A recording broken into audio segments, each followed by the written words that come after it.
Hello everyone. Standard 12th में ओसी में last video में हमने हमारे जो वर्किंग कैपिटल किसे कहते हैं उसके बारे में देखा था। आज के इस वीडियो में हम फिक्स कैपिटल किसे कहते हैं, उसका मीनिंग, उसके कैरेक्टरिस्टिक्स के बारे में हम देखेंगे यहाँ पे। So let's get start. सबसे पहले हम उसकी डेफिनेशन जो है वो देखते हैं कि fix capital means long term capital which is generally invested in business for the 5 year और अबव। कि जैसा हमने वर्किंग कैपिटल में क्या देखा था कि जो कैपिटल हमें डेली ट्रांजेक्शन्स के लिए यूज़ होती हो, डे टू डे ट्रांजेक्शन्स के लिए जो यूज़ होती हो capital, that is called a working capital. अब इससे एकदम ऑपोजिट कि जो हमारी फिक्स कैपिटल है वो हमारी क्या होती है, लॉन्ग टर्म कैपिटल होती है और जो 5 years से ज़्यादा की होती है। It is invested in a fix assets like building, land, machinery, plant, furniture etcetera. कि ये फिक्स कैपिटल हम कहाँ पे इन्वेस्ट करते हैं कि हमारी ये जो फिक्स असेट्स होती है, जैसे कि हमारी लैंड, मतलब कि हम ज़मीन खरीदते हो, बिल्डिंग, या ये सारी चीज़ों में हम जो फिक्स कैपिटल उसका इन्वेस्टमेंट करते हो, ये बहुत लंबे समय तक हमारे साथ रहती है। That is called a fix capital, जो हमारे साथ लंबे समय तक हम बिजनेस में इन्वेस्टमेंट कर सकें। अब हम उसके जो कैरेक्टरिस्टिक्स है वो देखते हैं। फर्स्ट कैरेक्टरिस्टिक्स क्या है कि it is a for a long period.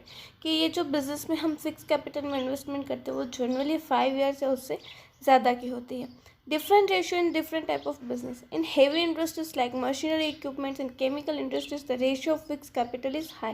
कि यहाँ पे जो heavy industries होती है, कि जो बड़ी बड़ी मशीनरीज, इक्विपमेंट्स बनाने की और केमिकल बनाने की जो इंडस्ट्रीज होती है उसमें फिक्स कैपिटल का रेशियो ज़्यादा होता है। और ट्रेडिंग एक्टिविटीज़ वाले जो बिजनेस यूनिट होते हैं उसमें फिक्स कैपिटल की जो यूजेज है वो बहुत ज़्यादा कम होती है। Now components. अब फिक्स कैपिटल में कौन सी चीज़ें इंक्लूडेड होती है? First is land, building, plant, machineries and furniture etc. are included in the fixed assets. And then next characteristics is यहाँ पे ये जो हम फिक्स कैपिटल होती है, फिक्स कैपिटल, वो हम उसे कैश में इजीली कन्वर्ट नहीं कर सकते क्योंकि वो लॉन्ग टर्म इन्वेस्टमेंट होता है, इसलिए हम उसे इजीली कैश में कन्वर्ट नहीं कर सकते हैं। Now risk. The fixed capital is blocked up in a fixed asset for a longer period, so the risk of absoluteness remains in it. Apart from this, changes in political, social, economic factors also tend to raise the ratio of risk. अब यहाँ पे हम long जो fix term capital होती है उसे हम long term investment करते हैं, तो कभी कभी सोशली चेंज होना, लोगों की लाइफस्टाइल में चेंज आना, पॉलिटिकली या इकोनॉमिकली फैक्टर्स में चेंज आता है, तो उसके कारण वो फिक्स असेट्स में कहीं ना कहीं चेंज आ जाता है। तो that is also risk for our business. ना डेप्रिशिएशन, यहाँ पे फिक्स असेट्स पे हम डेप्रिशिएशन जो है वो लगाते हैं, उसके कारण हमारी असेट्स की वैल्यू कम हो जाती है। ना सोर्सेज, की यहाँ पे फिक्स कैपिटल टाइप जो सिक्योर करने के बहुत ही ज़्यादा अलग अलग सोर्सेज हमें मिलते हैं। लेकिन भी प्रमोटर्स ऑफ द बिजनेस, यहाँ पे कुछ वो या तो फिर हमारे बिजनेस के प्रमोटर्स लेके अलग टाइप की सिक्योरिटीज़ हैं कि हम फाइनेंशियल इंस्टीट्यूशन से लोन लें, हम हमारे बिजनेस में हम इन्वेस्टमेंट करें, ये सारे सोर्सेज से हम जो फिक्स कैपिटल है वो हम यहाँ पे ले सकते हैं। ये तो हमने कैरेक्टरिस्टिक्स देखे कि किसे कहते हैं कैरेक्टरिस्टिक्स। अब हम जब भी हम फिक्स कैपिटल डिसाइड करते हैं या फिक्स कैपिटल अचीव करते हैं तब कौन से फैक्टर्स हमें ध्यान में रखने चाहिए वो हम यहाँ पे देखेंगे। तो फैक्टर्स में हमें फर्स्ट पॉइंट यह है कि types and nature of business. कि इंडस्ट्रियल यूनिट्स जो होते हैं कि वो क्या करते हैं कि बड़ी बड़ी stripping machineries, iron, steel industries जो होती है वो क्या करती हैं, उन्हें लार्ज कैपिटल की ज़रूरत होती है। और जो यूनिट्स जो हैं जो सर्विस प्रोवाइड करते हैं उन्हें कंपेरेटिवली जो फिक्स कैपिटल है उसकी ज़रूरत कम होती है। ना साइज़ ऑफ यूनिट, कि अगर साइज़ जो है बिज़नेस की कम है तो ऑब्वियसली फ़िक्स कैपिटल जो है वो हमें कम चाहिए, और अगर बिज़नेस की साइज़ हमारी ज़्यादा है तो हमें फ़िक्स कैपिटल भी क्या चाहिए, ज़्यादा चाहिए।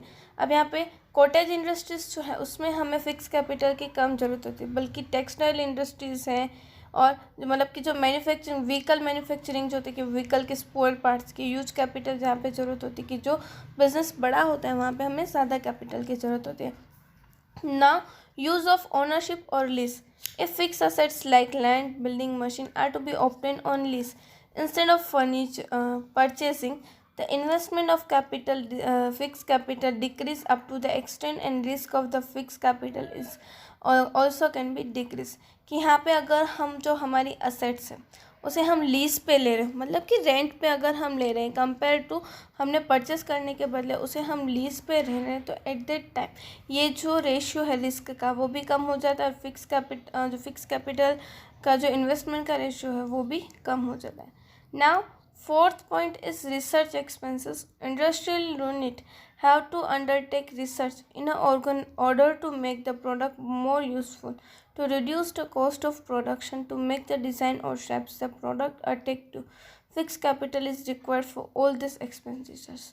अब हम फिक्स कैपिटल के अगर हम क्या करते हैं, प्रोडक्ट को और भी ज़्यादा यूज़फुल बनाने के लिए उसे मॉडिफाइड करते हैं, उस मॉडिफिकेशन के लिए हम उसे रिसर्च करते हैं, फिर उसके ऊपर चेंजेस लाते हैं और उसके कारण क्या होता है, कॉस्ट ऑफ प्रोडक्शन भी बढ़ता है। अब ये सारी चीज़ें करने के लिए हम जो फिक्स असेट्स है उसे एक्सपेंस भी होता ही है, ताकि हमें देखने कि कब हम किस तरह से किस चीज़ का यूज़ कर सकते हैं।